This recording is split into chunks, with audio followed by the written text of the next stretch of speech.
In a desolate wasteland where the setting sun is still scorching the earth and the wind whispers tales of the past, two brothers continue their journey. Olly, the strong and silent protector, and Otter, his naive younger brother, ride in their hot rod Daisy through the barren landscape. They've been out here on the road for months, leaving family behind at the farm, searching for their patriarch. Several leads they have received over the past months have come up empty, yet leading them to the feeling they are closer than they have ever been before, like their target could be just around the next bend in the road. Now they have a huge lead in a package to be delivered. A package from a mysterious organization called the Hope Society, and their mysterious leader, Mr. Jesse. The package is to be delivered to someone named none other than Orville, the same name and likely description of their father. They won't know for sure until they reach their destination, the Circle of Ash, a Hope Society outpost further out west. What will they find when they get there? Why is this package so important? Is delivering this package their destiny? How will their father be, if it's him, when they get there? They've been driving in silence for many miles, and Olly is tired. His mind has been going at 1,000,000 miles an hour. He looks over at Otter, who seems to be struggling to keep his eyes open. A few minutes later, in the haze of the horizon, Olly sees what appears to be buildings. A town, maybe? But no lights from lanterns or fires. It appears to be as lifeless as the rock and dirt it sits on. He makes a quick decision and a quick turn toward the buildings.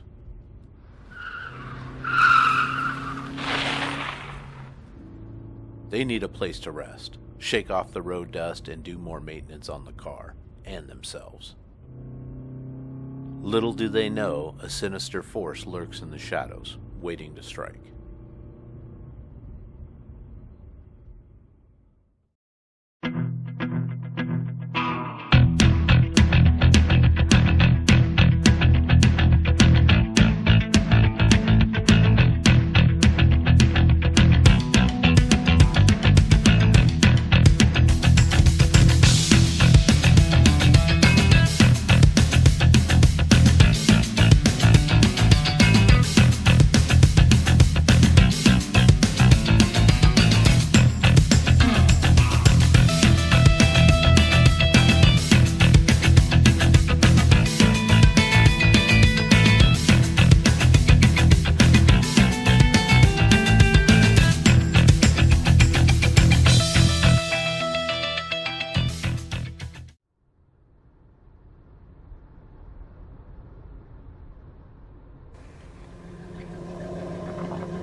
What's up? Where are we, Olly? Ghost town of sorts, I guess. Doesn't look like anyone is home. Go ahead, hop out, stretch your legs, but keep your eyes peeled, kid. This place is kind of giving me the creeps.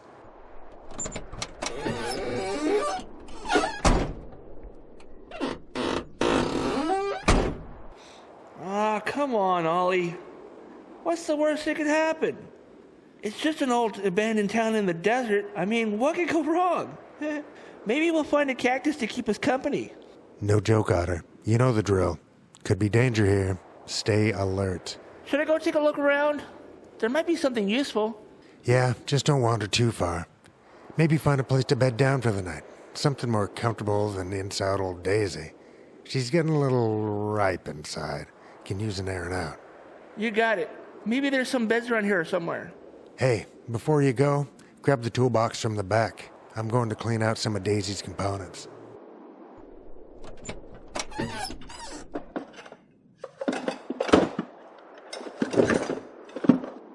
As Olly works on the hot rod, Otter starts searching the decaying buildings and structures. The first building is a small structure, not much bigger than some of the rooms back at the farm. Absolutely nothing in there. He's a bit disappointed. The second looks like a small house, just a few rooms but no beds. He digs around a bit in some old furniture and rubble. He finds an old pocket knife, not very sharp and rusted, but a good find. Cool. Otter walks down the dirt road a bit more, past a couple of outhouses that he avoids, and past another small building that was like the first one. He stops in front of a large 2-story building that has a broken door and what's left of some dirty broken windows on the front. He looks back down the road. He can barely see Olly and Daisy in the twilight. He climbs up the couple of creaky steps and enters.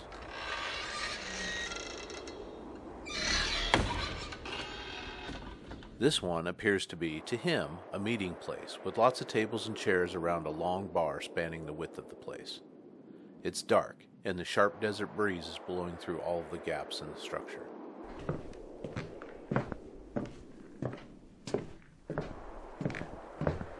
Behind the bar, he finds shelves with many bottles, most broken, turned over, and empty. Some have fluid in them. He picks one up and blows off the dust.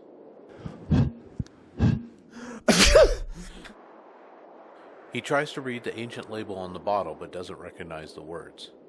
He pulls out the cork and peers down the neck. He takes a long whiff of the contents. Oh, gross. What's that? Otter jumps at the sound and drops the bottle, eyes darting back and forth to where it may have come from. Ollie? Is that you? Ollie? Otter's eyes quickly dart around the dark room. He looks for a moment, some indication of where the sound came from. He slowly creeps out from behind the bar. Each step, the floor creaks and groans.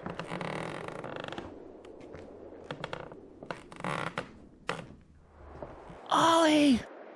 Only the darkness and the wind answer him. Otter starts for the door, but just before he reaches it, he stops and turns, his courage taking hold. He waits, strains his ears against the dark. Hearing nothing and spotting the stairs, he decides to check the second floor. With slow steps and a back against the wall, he mounts the stairs, each revealing their own creaking and groaning speak. Otter reaches the top of the stairs. He thinks he hears voices. I'm telling you, Hank, we're dead because you couldn't keep your lead foot off the gas pedal. Oh, here we go again. The old blame Hank for everything routine. Maybe we're dead because you decided to leave the stove on, like you were trying to roast the whole house. The stove! The stove! How could I leave the stove on when I was too busy trying to stop you from taking that hairpin turn like you were in some soapbox derby? I wouldn't have been taking that turn if someone hadn't been yapping in my ear about missing the exit. Oh, sure, Hank. Let's blame me for trying to keep us on the road. Heaven forbid you follow a road sign once in your life. I followed the signs just fine. It's hard to concentrate when you're screaming, turn left, turn left. No, that left. But let me remind you, if you hadn't been driving like a bat out of hell, we'd still be alive and breathing right now. Unless what? Unless it wasn't the crash. Oh, please. Of course it was the crash. I think. No, hear me out. What if it was the gas? Maybe you forgot to turn off the stove after your famous Marge's meatloaf surprise. How dare you? That meatloaf was perfect. Perfect for cremation, maybe. You remember how much smoke was in the kitchen? I thought we were living in a barbecue pit. You're one to talk. You practically ate the whole thing. And for the record, I didn't leave the gas on. Oh, right, like that time you left your curling iron on. One time, Hank! One time! Yeah, well, maybe one time was all it took. You know, Marge, for a ghost, you're still full of hot air. And you're still full of baloney. Shh! What was that? Otter tosses open the door and discovers nothing. An empty room. Maybe his imagination getting the better of him? He listens intently. Nothing but desert wind. Hello? Otter carefully enters the room, eyes wide, and looks around. Seeing nothing, he shrugs a bit. My imagination is getting the better of me. Maybe I should go find out what Ollie's up to. He turns to leave, but before he gets to the doorway, small pellets start peppering the glass windows on the building. He goes to a window and can barely see across the road. A sandstorm has kicked up and it looks like it's going to be a doozy. He tries squinting down the road, but either the angle to see Olly is bad or the storm has blocked all visuals to his brother. Oh boy. I better hunker down here. Just then, an ominous sound breaks the silence. Quiet at first, barely audible, but getting louder, getting closer. An eerie ice cream truck jingle echoes through the desert air. Ah, nuts. I know who that is. I gotta get to Olly and warn him. Fast. Otter rushes downstairs, but by the time he gets to the front door, the clown's van is right outside. He looks around. He heads to the bar and dives behind it.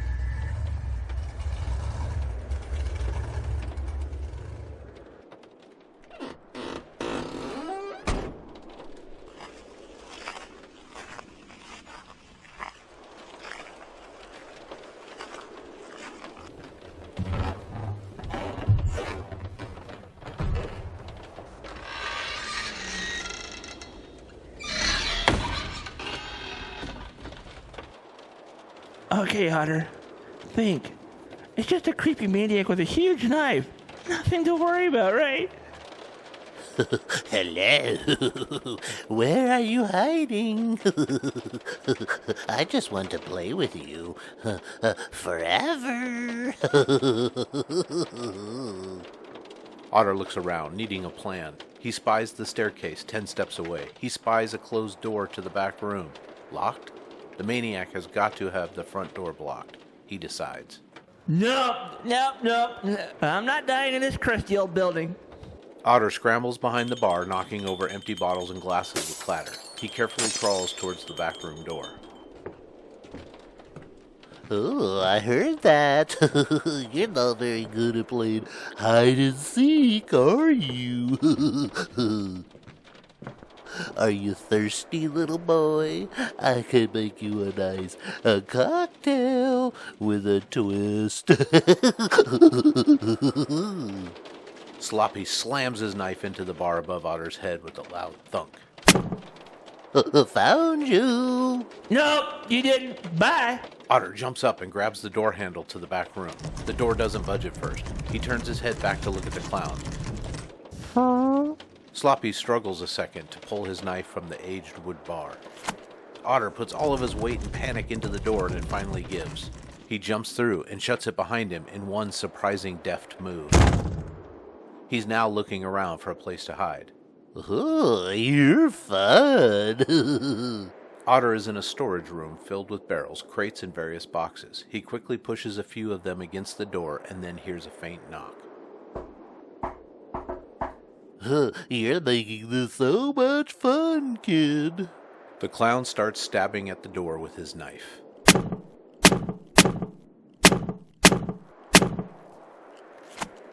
Well, I'm alive. That's a win, right? Can't stay here. Olly, where are you? You can run, but you can't hide. I always get my laugh. Okay. I need a plan. Think, Otter, think. Little pig, let me in. Otter takes a few steps into the room and quickly examines the boxes and barrels around him. The room is mostly dark, made more so by the storm outside, and his panic inside. He stumbles over something on the floor. He looks down. He reaches for it. It's a handle. He pulls at it, and the floor lifts with a groan. It's a trap door of sorts. Moving fast, he opens it all the way, but it's too dark to see what's inside or how deep it is. He gets an idea. He pulls the trap door all the way open and backs away, hiding behind some crates. The clown bursts through the doorway with a crash. I can't wait to introduce you to my blade. Otter reaches into one of the crates and grabs what feels like a plate. He heaves it at his attacker. Yeah, well, how about a nice plate of something? The plate misses its target and clatters uselessly against the wall next to the clown. Well, there you are. I like this game. Otter reaches into another box and grabs something else. They're heavy. He doesn't know it, but they are horseshoes from an animal he has never seen. He throws horseshoes at Sloppy. Again, missing. Oh, that's so adorable. You're trying so hard. Now there's nowhere left to run, little piggy. Otter throws another, this time connecting. Oof! You lost yet? Now I'm not gonna be nice when I eviscerate you. Otter backs up a couple of steps. Sloppy steps forward, right into the trapdoor, and falls through. Otter moves cautiously towards the opening. He looks in but sees nothing. Almost nothing. He thinks he sees a glint, a soft reflection. He backs into a stack of barrels. They wobble dangerously. He pushes them over into the hole, and they crash at the bottom.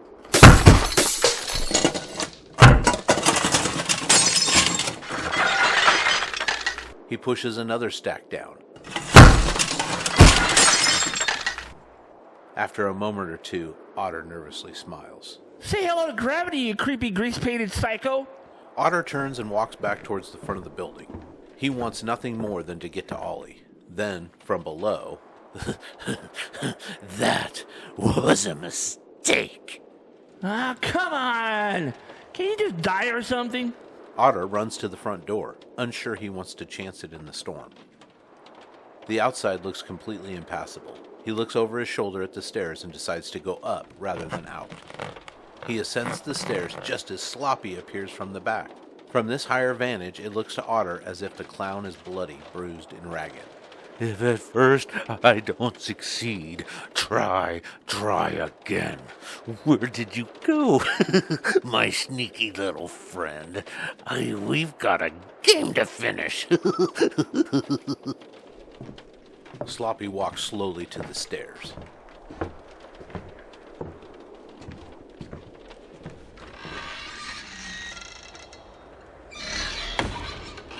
Why don't you let me tag in on this game? Yeah, big brother, it's about time you showed up. Sloppy turns to face the bigger brother, then twirls his oversized knife. Oh, this is perfect. A big, tough brother to play with. I was getting bored with the little one, but you should wait your turn. You mess with my brother, then you mess with me. Olly steps forward, sizing up Sloppy. Olly rolls up his sleeves. He gives his chest and arms a couple of big pats, blowing sand and dust into a cloud around him. Sloppy grins. So you're the big pig. I've been tracking you two for some time. I've decided to make you my next game, and it's a bloody game. You think you can take me, big pig? I've danced with scarier folks than you. You talk too much. Sloppy lunges first, the knife slicing through the air with a whoosh. Olly sidesteps, grabbing Sloppy's arm and twisting it sharply. Not bad, big muscle pig, but I'm just getting started. Sloppy jerks free and swings the knife again. Olly ducks, delivering a brutal punch to Sloppy's gut. The impact is heavy and the clown staggers back. Yeah, get him, Olly. Ooh, that's good. You've got fight in you. Let's see how long it lasts. Sloppy lunges again, faster this time. Olly blocks the attack with his forearm, grabs Sloppy by the throat, and shoves him hard against the side of the long bar. You're done. Not yet. Sloppy slips the big man's grasp and slams the hilt of his knife into Olly's ribs, making him grunt in pain. Sloppy twists out of Olly's grip and counters with a spinning backhand that catches Olly's jaw. You good? Olly spits, wiping blood from his mouth. His head is ringing, just a little. He looks at the clown. Yeah, just warming up. Olly charges, tackling Sloppy to the ground. Sloppy drops his large knife. The two roll to the floor, exchanging vicious blows. They separate and come to their feet. Sloppy lands a punch to Olly's face, but Olly counters with a brutal elbow to Sloppy's temple. Olly kicks the knife into the corner of the room. Sloppy watches it slide into the corner with a clank and smiles. You hit like a sledgehammer. What's your deal? Painted up like a lady for sale. Running around the wasteland making life hell for everybody else out here. I do what I do because I enjoy it. I enjoy the look in someone's eyes as their life is ended. The pain and the suffering, the sheer terror. Well, it brings me joy. I bathe in the blood of my victims and drink toast to their misery. Women, children, men, it's my life's work, and work is good. And you two standing here, I will drink an extra special toast to you tonight.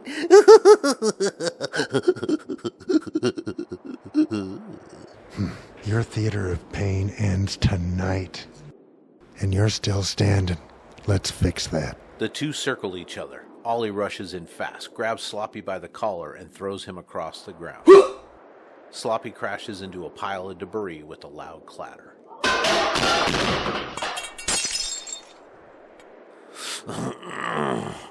You're good, big guy. But I've got something you don't. Sloppy pulls out a second knife, twirling it with his other hand. The sound of the blade slicing the air is sharp and menacing. Oh, come on! That's like cheating! All's fair in love and murder. Doesn't matter. Sloppy attacks again, slashing with the knife. Olly dodges and blocks with precision, his movements controlled and deliberate. The knife grazes his arm, drawing blood. Sloppy backs up and smiles, liking the sight of this fresh blood. Olly, look out! Stay up there, Otter. Olly grabs a piece of broken wood from the ground. As he does, the clown has managed to back his way over to his other knife and picks it up, now one in each hand. Sloppy steps forward and Olly readies himself. The clown lunges, swinging high with the big knife as he goes low with the smaller. Olly swings the wood, using it as an improvised weapon to deflect Sloppy's strikes. The knives clang against the wood with each impact. Oh, clever pig. But wood, it won't save you. Didn't plan on it. The wood snaps and one knives fall to the ground. Olly kicks it away and follows up with a bone-crunching uppercut to Sloppy's jaw. Sloppy stumbles back, dazed. Yeah, that's my brother! Wiping blood from his mouth, growling and shaking his head, the clown says, So you think you won? I never go down without a grand finale. Sloppy pulls a hidden smoke bomb from his pocket and throws it to the ground. Smoke hisses and fills the air, obscuring everything.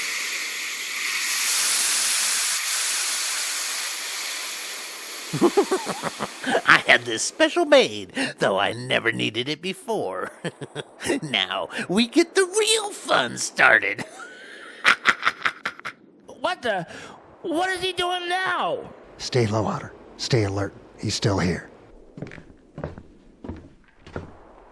Footsteps shuffle in the smoke. Sloppy's laughter echoes, disorienting the brothers.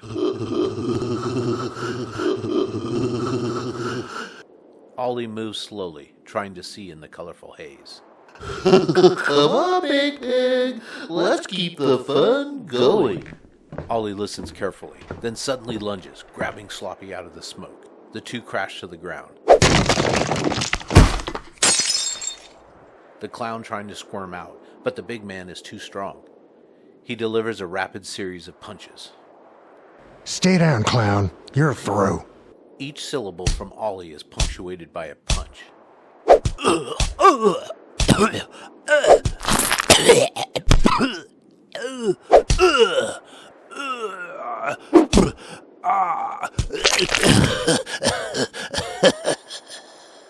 Sloppy's laughter fades into groans, and with a loud, grotesque crack, he finally goes limp, unmoving. The smoke starts to clear, and Otter slowly makes his way down the stairs toward his brother, who is still over the lifeless body of the clown. Otter picks up both of Sloppy's knives. Did you get him? Yeah. He's done. The storm outside has subsided as the fight has ended. The brothers hadn't really noticed. Olly stands, dragging Sloppy's unconscious body out of the smoke and into the street. He takes the knives from Otter and tosses them away as far as he can. He steps forward, turning his back on the grisly scene. Wow, golly, Ollie, that was insane. Olly looks over his shoulder and nods at the body. That was insane. They start walking back to Daisy.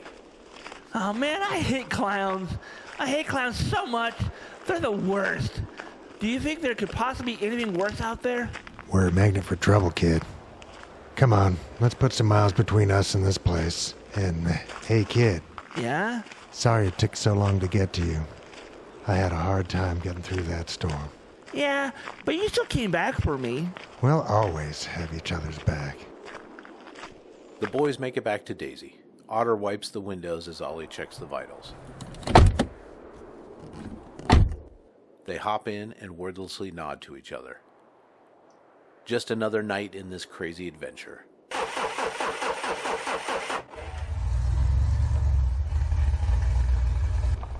They fire the engine and Olly pulls out of this ghost town and back to the rough highway. Otter listens to the wind and thinks he can hear, faintly, the laugh of a clown.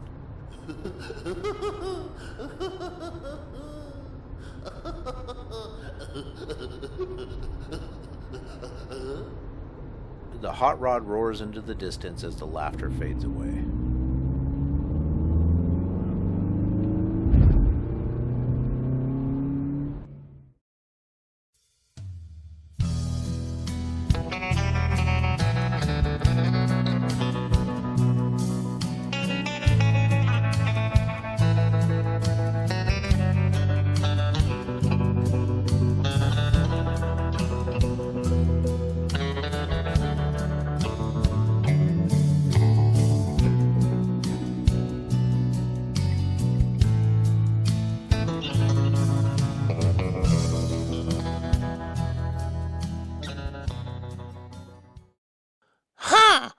I think maybe I left the stove on.